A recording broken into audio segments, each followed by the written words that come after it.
500 علماء کرام نے اس پر محنت کی، دن و رات محنت کی، مسائل شرعیہ کو اکٹھا کیا۔ مسائل شرعیہ کو اکٹھا کرنے کے بعد آپ نے کتاب کو ترتیب دیا۔ اب تجویز نام ہونے لگا۔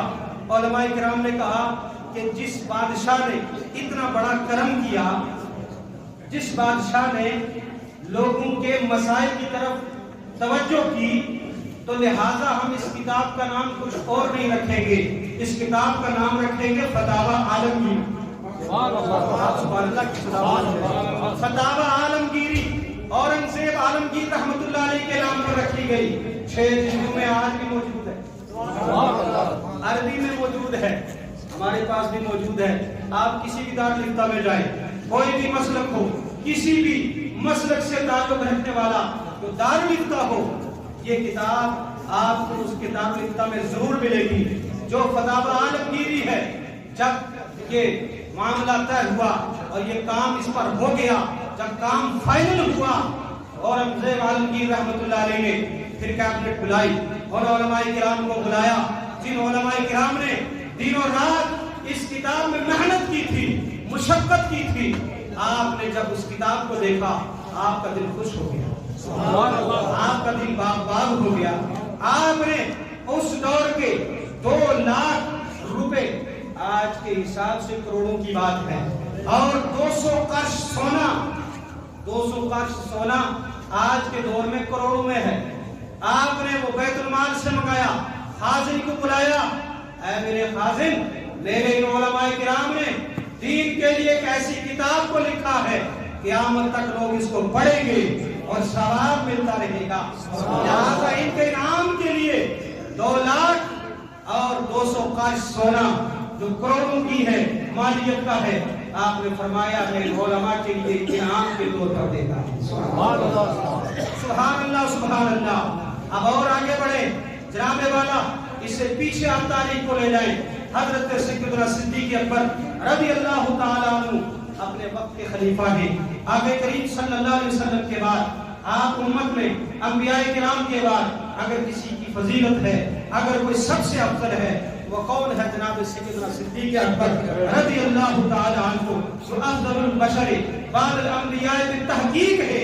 جب آپ نے خلافت کے امور کو انجام دینے کی کوشش کی، آپ خلافت کے امور انجام دے رہے تھے، تو آپ نے دوسرے تیسرے دن اپنا جو ذریعہ معاش ہے وہ شروع کر دیا۔ صحابہ کرام نے پوچھا آپ کہاں جا رہے ہیں؟ توجہ رکھیں، صحابہ کرام نے پوچھا آپ کہاں جا رہے ہیں؟ انہوں نے کہا جناب میں طلب معاش کے لیے جا رہا ہوں، اس لیے کہ اگر میں یہ خلافت کے امور کا انجام دیتا رہوں اور میں اسی معاملات میں منہمک ہو جاؤں، میرے بچے کیا کھائیں گے؟ وہ صدیق اکبر جو اپنے گھر میں ایک سوئی بھی نہیں رکھتے ہیں، لیکن وہ سمجھا رہے ہیں کہ دین کا کام ہو اور اس پر اجرت لی جائے، یہ حرام نہیں ہے۔ جناب فاروق اعظم، جناب عثمان غنی، جناب مولا علی، جناب عبد الرحمن بن عوف، بہت سارے صحابہ کرام نے میٹنگ کی اور کہا ہم جناب سیدنا صدیق اکبر کو کام نہیں کرنے دیں گے، ان کو کاروبار میں نہیں مشغول کریں گے، کیونکہ اگر یہ کاروبار میں مشغول ہو گئے، اگر یہ بزنس میں مشغول ہو گئے تو پھر خلافت کے امور کو کون سنبھالے گا؟ آپ نے کہا ہم سب کی رائے یہ ہے کہ آپ کو بیت المال سے آپ کی ماہانہ مقرر کیا جائے تاکہ آپ خلافت کے امور فارغ البال ہو کر انجام دیں۔ جناب سیدنا صدیق اکبر نے اس شرط کو قبول کیا اور آپ خلافت کے امور کو انجام دیتے رہے، مگر بیت المال سے تنخواہ نہیں دیتے رہے۔ وہ الگ بات ہے کہ آپ کے گھر میں اگر تنخواہ سے زیادہ، ماہانہ اوقات سے گزر بسر سے زیادہ آ جاتا تو آپ بیت المال میں واپس کر دیتے تھے، یہ ان کو تقویٰ تھی۔ اس کے بعد دور آیا جناب خلیفہ امیر المومنین جناب فاروق اعظم رضی اللہ تعالیٰ عنہ، آپ امیر المومنین ہیں، آپ جاتے ہیں بزنس کے لیے، آپ جاتے ہیں کاروبار کے لیے، صحابہ کرام ان کو روک دیتے ہیں۔ دور آیا جناب عثمان غنی رضی اللہ تعالیٰ عنہ کو، تو آپ کے دور میں آپ کو اللہ نے اتنا غنی بنایا تھا کہ آپ کو بیت المال سے تنخواہ کی ضرورت ہی نہیں پڑی، آپ بیت المال سے تنخواہ نہیں لیتے تھے۔ لیکن باقی 3 خلفاء ہیں، جناب سیدنا صدیق اکبر کا ہو یا ذات ہو جناب فاروق اعظم رضی اللہ تعالیٰ عنہ کی، یا ذات ہو جناب مولا علی کرم اللہ وجہ کریم نے ان دنوں نے خلافت کے امور کو بھی سنبھالا اور بیت المال سے تنخواہ سبحان اللہ۔ حضرات محترم، ان جلیل القدر ہستیوں نے ہمیں یہ تعلیم دی، اے لوگوں یہ دین کا کام آگے بڑھانے کے لیے ان دین کے داعیین کو، دین کے آگے سپاہیوں کو فارغ البال بنایا جائے۔ جب یہ لوگ بھی تمہاری طرح کاروبار میں مشغول ہو جائیں گے تو پھر یہ اس طریقے سے دین کی خدمات کو انجام نہیں دیں گے جس طریقے سے دین کی خدمات کو انجام دینے کا حق ہے۔ اور میں آپ سے مؤدبانہ گزارش کرتا ہوں، خدا را ان علماء کرام کے اوقات کو پہچانو، ان کی دینی خدمات کو پہچانو۔ اگر یہ مساجد آباد ہیں، اگر یہ قرآن کی تفسیریں عام ہو رہی ہیں، یہ قال اللہ قال رسول کی صدائیں بلند ہو رہی ہیں، یہ سب صدقہ ہے علماء کرام کا، یہ سب صدقہ ہے مدارس اسلامیہ کا۔ ان کو مضبوط کرنا ہوگا، ان کی معاونت کرنی ہوگی۔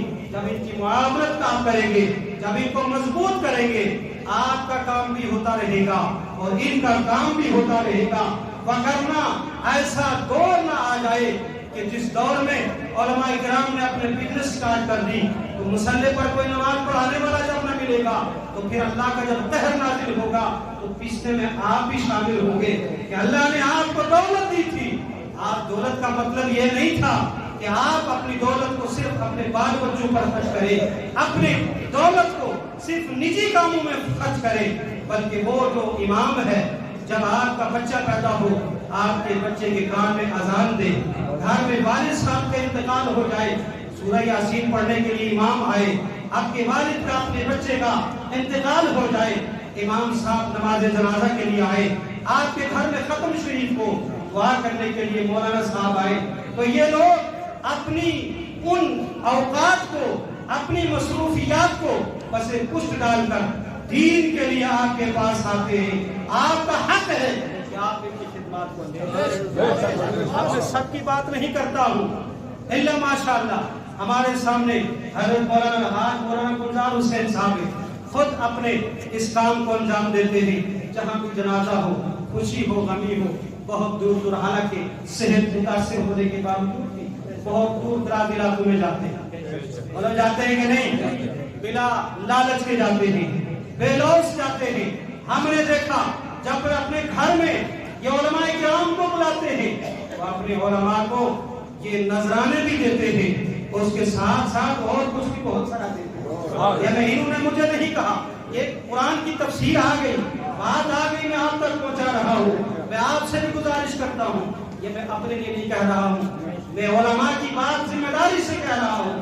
یہ علماء جو صبح سے لے کر شام تک آپ کے گھر میں ختم پڑے، آپ جہاں 40,000 50,000 ختم شریف میں خرچہ کریں، کوئی فرق نہیں پڑے گا، ایک حاضری کم کر دیں، کوئی آپ کو برادری والے ہنسیں گے نہیں، کوئی آپ کو ٹور بنانے والا نہیں ملے گا، ایک حاضری کم کر دے، خدا کی قسم اسی سے امام کا نذرانہ بھی ہو جائے گا، اسی سے امام کا خرچہ بھی ہو جائے گا۔ اور پھر میں پاس معذرت سے کہوں گا، کوئی مجھے یہ نہ کہے مولوی صاحب اپنے لیے کہہ رہے ہیں، یہ قرآن کی جو تفسیر چھپانے والا ہے، قیامت کے دن اس کے منہ پر آگ کی لگام پہنائی جائے گی۔ وہ لوگ کہتے ہیں مجھے، ہم چونکہ اس صف میں رہتے ہیں، علماء کی صف میں رہتے ہیں، ہمیں علماء کا اتنا پتا ہے جتنا آپ کو پتا نہیں، آپ کو اپنے اپنے ڈپارٹمنٹ کا پتا ہوگا۔ جو مولانا حضرات امام صاحب صبح کو آپ کے گھر میں جائیں اور جب ظہر 4 بجے کے بعد آپ کی دعا کر کے تسبیح چلائیں، دعا کر کے جب جائیں تو مولوی صاحب آپ کو تکلیف دیا معاف کرنا، وہ مولوی کبھی معاف کرے گا آپ کو؟ مجھے دل سے بتاؤ، وہ کبھی معاف نہیں کرے گا۔ اس نے اپنے بچوں کا پیٹ کا ریکارڈ کر کے، اس نے اپنا خرچہ جو کاروبار تھا اس کو چھوڑ کر کے پورا دن تمہارے لیے وقف کیا ہے۔ آپ کو تکلیف تھی، ایک حاضری کاٹ کر 3-4 ہزار اس کے جیب میں ڈال دیتے، وہ امام صاحب جب جاتے تو آپ کی دعائیں دیتے ہوئے جاتے، آپ کے بچوں کو دعائیں دیے ہوئے جاتے۔ اس لیے میں آپ سے گزارش کروں گا، قرآن پاک پر عمل کرو، اور آج کے دور میں وہ علماء کی جو قدر کرتے ہیں ان کے کاروبار میں کبھی کمی نہیں۔ ہم نے دیکھا جو 2015 سے آج تک ہمارے بابو حسین صاحب نے اعلان کیا تھا، حالانکہ ان سے بڑے بڑے کروڑوں روپے کے مالک یہاں موجود ہیں، ایک دن صدر صاحب نے اعلان کیا، جس طریقے سے ہمارے خطیب صاحب کا باہر ایک شخص نے، ایک مرد مجاہد نے اپنے کندھوں پر لیا ہے، کوئی ایسا اللہ کا بندہ ہے جو ہمارے پنگانہ امام کا بھی بوجھ اپنے سر پر لے، لیکن ابھی تک وہ نہیں ہے۔ مجھے یقین ہے کوئی ایسا بندہ ضرور آئے گا، ضروری نہیں کوئی ایک ہی ہو، کہ 4 بندے مل جائیں، وہ کہیں انتظامیہ سے آپ مسجد کا کام کریں، آپ مسجد تعمیری سلسلہ کام کریں، امام صاحب کی خدمت کا جو ٹھیکہ ہے وہاں تاکہ قسم اگر یہ کام کر دیں گے تو رہتی دنیا تک آپ کو یہ کام آئے گا، اور جب قبر میں جائیں گے تو وہ قبر میں بھی یہی آپ کو کام آئے گا۔ اور میں نے دیکھا ہے بعض حضرات جب مسافر کرتے علماء کرام سے تو وہ اپنی اولاد کو ہاتھ میں نذرانہ دیتے ہیں، مولوی صاحب کو دے دو، میں نے دیکھا ہے۔ اور ہم نے پوچھا آپ نے کیوں نہیں دیا؟ کہا یہ میں ان کو ترغیب دے رہا ہوں، میرے مرنے کے بعد بھی علماء کی خدمت کریں۔ لیکن کچھ ایسے مکھی چوس بھی ہیں، سب کی بات نہیں کرتا الا ماشاءاللہ۔ مجھے ناراض نہ ہو کوئی مجھ پر، مجھے 1 روپیہ نہ دے، میں آپ پر کوئی ناراض نہیں، میرے جو محبین ہیں اللہ ان کو سلامت رکھے، لیکن میں عام علماء کی بات کرتا ہوں کہ جناب وہ 10 اپنا بڑا بند رکھتے ہیں، اگر تم اپنا ہاتھ بند رکھو گے، حدیث پاک میں آتا ہے جو اپنی مٹھی کو بند کر لے گا اللہ اپنے دست قدرت کو اس پر بند کر دے گا۔ دست کو عام رکھو، سخاوت کو عام کرو، انشاءاللہ اس دنیا میں بھی کامیاب، آخرت میں بھی کامیاب۔ اللہ تعالیٰ ہم سب کو حسن عمل کی توفیق عطا فرمائے۔ وآخر دعوانا الحمدللہ۔